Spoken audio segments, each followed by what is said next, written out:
several times a year. SETI Institute astronomers can come on board Swan ships and serve as guest lecturers, where we can share the information that we learn, things that we discover about astronomy and space, share that with the guests and the group on board the Swan cruise. The guests on board have been very, very active. They seem to really want to learn. My talks that I've given so far have been pretty well attended, and what's more important is after my talks or during my talks, I get a lot of questions, which means that they're engaged and they're listening, and not only listening, but they want to know more about what I'm talking about, and they're interested in what I'm talking about.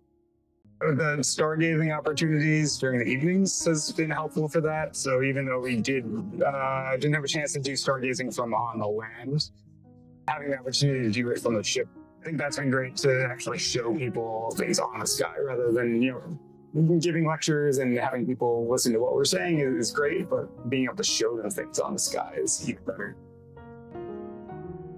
I think being able to give people a more in-depth experience on the cruise through having this partnership with SETI is an important thing. I'd actually like to see it go a little bit further. I mean, they're bringing us astronomers on board for our expertise, and we're giving some nice talks on, the places we're going and how astronomy relates to it.